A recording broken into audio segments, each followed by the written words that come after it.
오늘 우리가 읽어가는 이 말씀의 내용은 욥의 탄식에 대한 내용들을 우리가 읽습니다.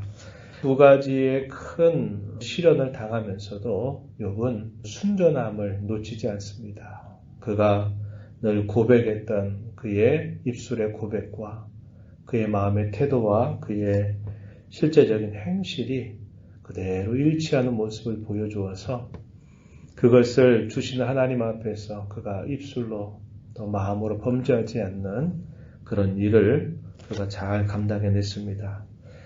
겉으로 보이는 닥쳐오는 그런 큰 시련 앞에 욥은 당당하게 그 시험을 통과할 수 있는 그런 자세를 보여주었습니다. 그러나 그때 받은 그 시련과 그 아픔이 그 순간으로 끝난 것이 아니라 시간이 흘러감에 따라서 깊은 상흔을 남겨주었다. 이렇게 볼 수 있습니다. 우리가 어떤 예기치 못했던 큰 사건을 당하게 되면 정신이 없이 그 사건에 반응을 하게 되죠. 그리고 나서 이제 그 상황이 지나가면서 그것이 남겨준 일들을 생각해 볼 때 그것으로 인해서 많은 번민과 고통과 아픔을 쏟아내는 경우들이 참 많습니다. 일생일대에 한번 일어났던 사건이 그 사람의 평생의 상처와 아픔으로 남아서 그것을 극복하지 못한 채 인생을 살아가게 되는 경우가 참 많고 자신들의 집안에 그러한 큰 어려움을 닥치게 되면 자신뿐만 아니라 그 자식들까지도 그 상처를 극복하지 못해서 어려워하게 되는 것들을 보게 됩니다. 이것이 인생이 가지고 있는 연약함의 모습이 아닐까 생각을 합니다. 욥이 그러한 큰 시련을 당하고 나서 욥의 친구들이 와서 그를 위로하려고 그의 곁에 있지만 욥 자신도 그 친구들 또한 그저 울 수밖에 없는 상황으로 일주일을 보내게 됩니다. 하나의 사건인데 그것이 너무나 그에게 큰 상처가 되고 아픔이 되고 괴로움이 될 때는 그것이 너무나 긴 시간처럼 느껴질 겁니다. 욥이 보냈던 일주일의 시간, 결코 짧은 시간이 아니었어요. 그러면서 그가 쏟아내는 첫마디, 탄식입니다. 탄식. 그 내용이 오늘 우리가 읽어가는 이 3장에서 우리가 확인해 볼 수 있다는 겁니다. 그가 할 수 있었던 이 탄식의 내용이 뭐냐? 자신의 출생에 대한 탄식이었어요. 차라리 내가 태어나지 않았더라면, 내가 빨리 이 상황이 끝나도록 차라리 내가 죽게 된다면 차라리 좋겠다. 이런 탄식을 그가 쏟아냅니다. 1절로부터 9절의 내용에서는 자기가 태어난 그 생애를 저주하는 탄식을 쏟아내요. 차라리 내가 태어나지 않았었다라면 이러한 형식을 취하는 겁니다. 이것은 비현실적인 가정이에요. 그렇게 될 수 없는 가정입니다. 이미 상황은 벌어졌어요.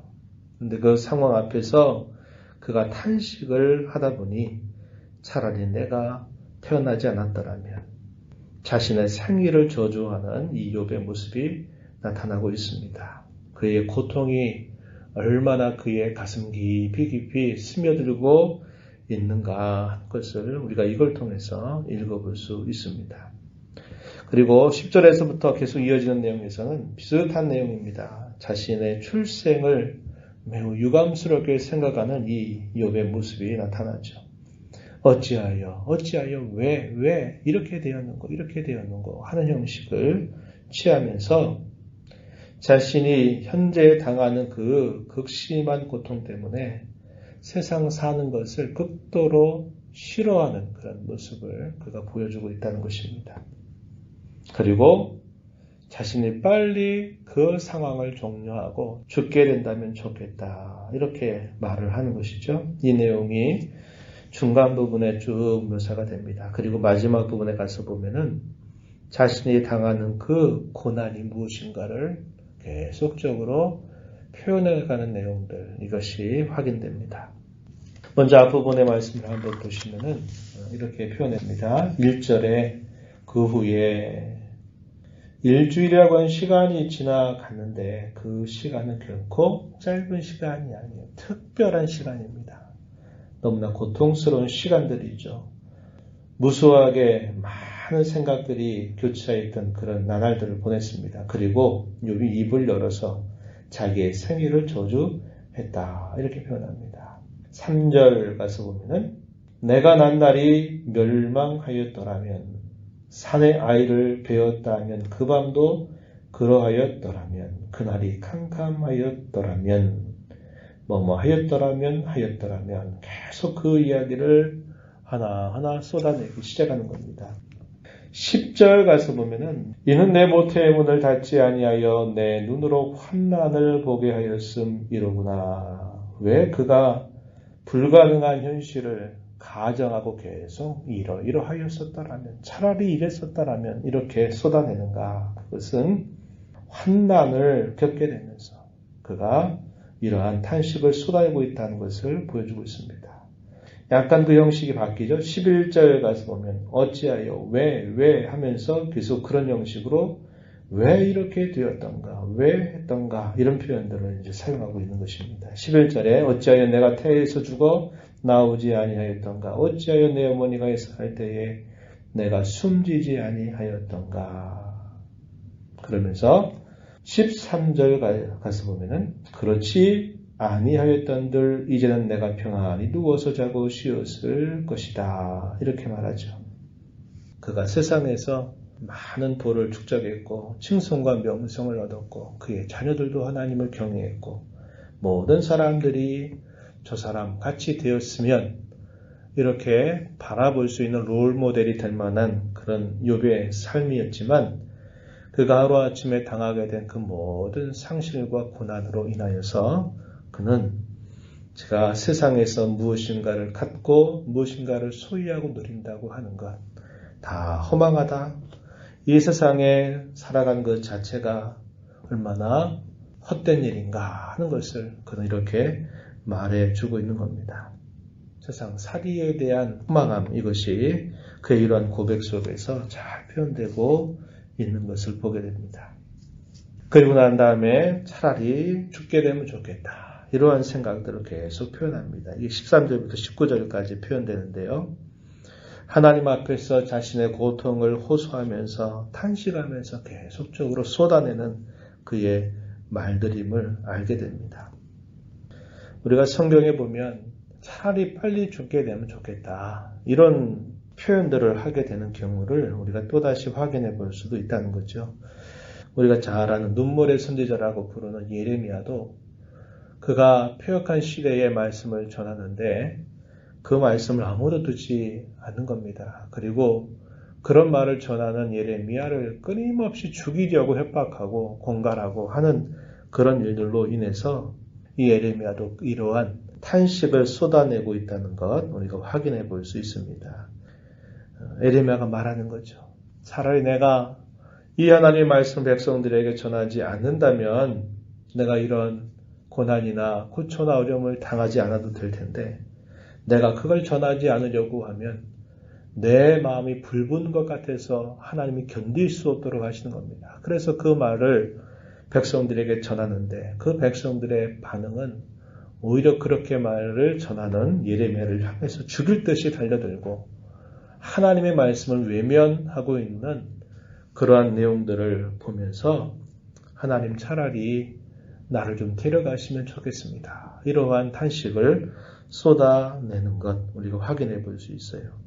예레미야서 20장 14절에 보면 이렇게 말합니다. 내 생일이 저주를 받았다면 나의 어머니가 나를 낳던 날이 복이 없었다면 나의 아버지에게 소식을 전하여 이르기를 당신이 득남하였다 하여 아버지를 즐겁게 하던 자가 저주를 받았다면 그 사람 여호와께서 무너뜨리시고 후회하지 아니하신 상같이 되었더라면 그가 아침에 부르짖는 소리 낮에 떠드는 소리를 듣게 하였다면 좋을 뻔하였다. 이렇게 말하면서 하나님께서 차라리 자신을 데려가면 좋겠다. 이러한 탄식을 쏟아내는 것을 우리가 확인합니다. 왜 이럴까요? 사람이 견딜 수 없는 그런 큰 시련과 고통을 당하게 될 때 나타나는 그런 모습이다 하는 것이죠. 그러면서 차라리 무덤에 그가 들어간다면 그곳은 평안하고 사람들의 어떤 지위와 차별도 없는 것이고 죄악의 고통과 압제가 없는 곳이어서 차라리 나는 이 무덤에 들어가고 싶다. 이렇게 말하고 있는 것입니다. 마지막 부분에 가게 되면 20절 이하에 이렇게 말합니다. 당한 그 고난에 대해서 이렇게 표현하죠. 20절에 보면 이런 내용을 말합니다. 자신이 얼마나 번뇌 가운데 지금 사로잡혀 있는지 그런 것을 표현합니다. 어찌하여 고난당하는 자에게 빛을 주셨으며 마음이 아픈 자에게 생명을 주셨는고. 그게 생명이 계속 유지되고 있어서 그가 얼마나 많은 번뇌 가운데 있는가 하는 것을 이렇게 표현하고 있는 것이죠. 이것은 하나님께서 그를 붙드시고 계시다고 하는 사실을 보여주는 것입니다. 사탄이 첫 번째 시험에서 이겨내는 이 욥을 보고 하나님, 욥 자신을 쳐야만 됩니다. 그의 뼈와 살을 쳐야지 그가 결국 하나님을 거절하게 될 겁니다. 그가 가지고 있는 소유 정도 쳐가지고는 안 됩니다. 이렇게 말하자 하나님께서 허용하시면서 그러나 그의 생명은 건들지 못한다. 이렇게 하신 겁니다. 왜 그럴까요? 욥을 붙들고 계시다는 거죠. 우리가 어제 얘기했지만 사탄은 그가 하는 모든 일들을 통해서 뭐 하는 것이냐? 소유를 빼앗는 것도 제거하는 것도 그 목적이 아닙니다. 궁극적인 목적은 그가 하나님에게서 욥을 떨어뜨리려고 하는 게 목적입니다. 그러나 하나님은 어떻게 하십니까? 욥을 계속 붙들고 계시다는 걸 보여줘요. 그런데 욥이 너무나 큰 고통을 당하고 괴로우니까 차라리 빨리 죽으면 좋겠다라고 이렇게 말을 하고 있는 것이죠. 죽기를 바라는 마음이 간절하지만 죽음이 오지 않는 것을 또 이야기합니다. 21절과 22절 보면 그런 내용들을 표현하고요. 사방으로 그가 어디 갈 길이 없어요. 앞뒤가 다 막혀 있습니다. 그가 할 수 있는 일이라곤 기왓장으로 자신의 죄의고 때문에 긁어야만 했고 그가 탄식하고 울고 할 수밖에 있는 일 외에는 아무 일도 그가 할 수 없는 겁니다. 사방이 막혀 있었어요. 23절 보면은 그가 그렇게 말하죠. 하나님에게 둘러싸여 길이 아득한 사람에게 어찌하여 빛을 주셨는고 이렇게 표현했습니다. 탄식과 앉는 소리가 가득하다고 표현합니다. 24절 나는 음식 앞에서도 탄식이 나면 내가 앉는 소리는 물이 쏟아지는 소리 같다. 이렇게 표현을 했습니다. 두려움과 평안이 없는 그의 모습을 또 탄식하는 마지막 부분에 표현하고 있다고 하는 것이죠. 그럴 때 우리가 여기서 살피게 되는 부분이 뭐냐면 이 욥은 자신에게 닥친 그 일로 인해서 하나님을 원망하거나 하나님을 탓하지 않았죠. 하나님은 그러실 수 있는 권한을 가지신 분이다 그랬습니다. 주시기도 하시는 분이고 취해 가시기도 하시는 분이시다. 우리에게 때때로 복을 주시기도 하시고 때때로 우리에게 화를 주실 수도 있는 분이시다. 하나님은 그러실 수 있는 권리, 그러실 수 있는 주권을 가지고 계신 분이다. 이렇게 큰 고백을 했어요. 하나님을 탓하지 않죠. 상황을 탓하지 않습니다. 하필이면 왜 하늘에서 벼락 같은 것들이 쳤는지, 왜 광풍이 불어왔는지, 왜 그 도적대들이 자신을 치러 왔는지, 그리고 자기에게 하필이면 왜 이런 극심한 질고가 자기에게 왔는지 그 상황을 탓하지도 않아요. 그리고 다른 사람을 탓하려고 하지도 않습니다. 그러다 보니까 그 탄식의 내용이 어디로 향합니까? 자기 자신에게로 향하는 거예요. 자기 자신으로 향하다 보니까 이러한 탄식이 쏟아지는 거죠. 근데 자기를 향한 탄식은 우리에게 유익을 줘요. 유익을 줍니다. 대개 사람이 어떤 어려움을 당하면 가장 먼저 하는 게 뭡니까? 남 탓이에요. 남 탓. 누구 때문에 내가 이렇게 되었다고 원망하고 불평하죠? 그리고 또 할 수 있는 게 뭡니까? 상황 탓이에요. 하필이면 그때 왜 그런 일이 나한테 왔는지, 그 사고가 나한테 일어났는지 그걸 탓하는 겁니다. 그건 뭐냐면 계속적으로 여전히 뭔가를 피할 길을 찾는 마음이에요. 그러나 욥은 남 탓하지도 않고 다른 상황을 탓하지도 않고 자신이 경외하고 섬긴 하나님을 탓하지도 않습니다. 자신을 탓해요. 자신의 그 상황, 그 처지를 탓하고 그것으로 인해 탄식을 쏟아내는 겁니다. 이러한 탄식은 우리에게 유익을 줘요. 어떤 유익을 줄까요? 우리가 얼마나 연약한 자인지, 우리가 얼마나 허망한 존재인지라는 것을 발견하게 하는 겁니다. 자기가 누구인가를 발견하게 되면 사람은 어디로 그 마음이 향하느냐?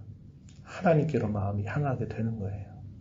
그런데 여기까지 가지 못하게 되면 남 탓하다가 한평생을 살아가고 또 여러 상황에 탓하면서 한평생 동안 계속 탓하다가 살다가 끝나버려요. 우리가 무엇인가 탓할 부분들은 늘 우리 자신들을 돌아보는 겁니다. 그리고 그런 아픔과 슬픔 때문에 우리가 그런 탄식을 쏟아낼 수 있어요. 하나님 이것을 결코 안 된다 말씀하지 않아요. 우리는 그만큼 연약한 존재이기 때문이죠.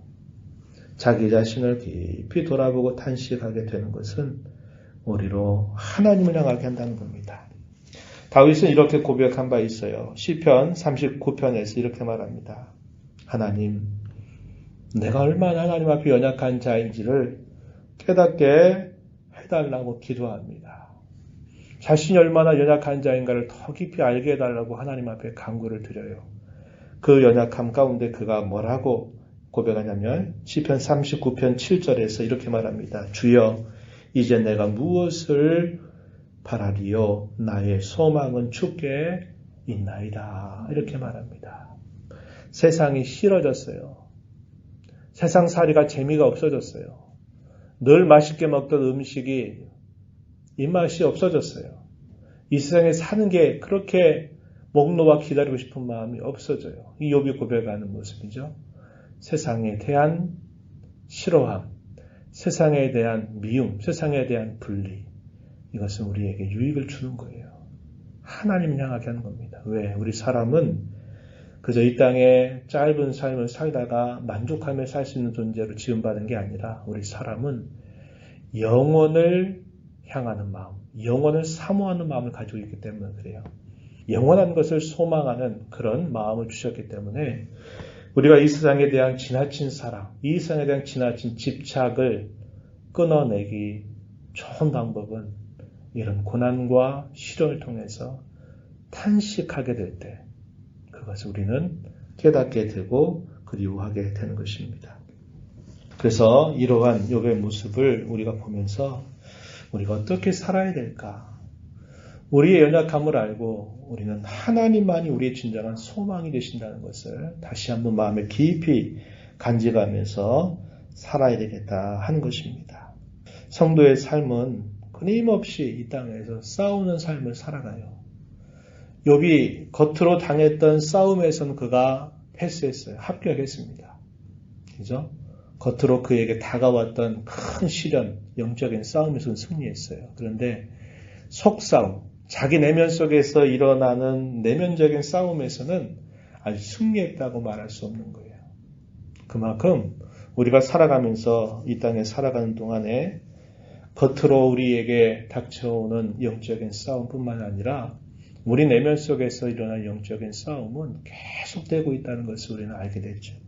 그래서 우리는 끊임없이 싸우는 자로 살고 있다는 것을 기억해야 되고 그런 싸움 속에서 우리가 얼마나 연약하고 부족한 자인지를 우리는 더 깊이 깨달아야 되고 그 깨닫는 것만큼 하나님의 은혜를 더 사모하고 하나님을 더 의지하는 자로 살아가야만 된다는 겁니다. 그래서 성도의 삶은 영적으로 끊임없이 싸우고 또 한편으로는 자신의 연약함에 대해서 끊임없이 탄식하고 끊임없이 하나님의 도움을 구하고 기도하고 의지하면서 또 싸우고 이런 삶을 매일매일 살아가는 것입니다. 이런 싸움 속에서 성도의 성품이 연단되고 단련되고 그가 하나님의 아들의 성품을 닮아가는 열매를 나타나게 되는 것이죠. 이러한 하나님의 은혜를 기대하면서 우리 남은 삶을 이러한 자로 살아가게 되기를 진심으로 바랍니다. 하나님 아버지 감사합니다. 이 새벽 시간에도 저희들을 불러주셔서 오늘도 고난과 아픔과 상처 가운데 부러지는 욥의 탄식에 관한 말씀을 함께 읽었습니다. 하나님을 탓하지도 상황을 탓하지도 또 남을 탓하지도 않고 자신의 연약함을 보면서 한탄하고 호소하는 그의 모습을 통하여 과연 우리 인생이 과연 어디에 소망을 두어야 되는가? 이 땅에 가지고 있는 소유나 그 어떤 것이 아니라 하나님 자신임을 우리에게 보여주십니다. 이 말씀을 마음에 깊이 간직하며 또 우리 주어진 삶을 살아가도록 인도하여 주옵소서. 은혜의 보호자 앞에 나와서 아버지의 은혜를 간절하게 구하는 모든 심령들을 품어주시고 간구의 귀를 기울여 주시며 응답하여 주시옵소서. 귀하신 예수님 이름으로 간절히 기도하옵나이다. 아멘.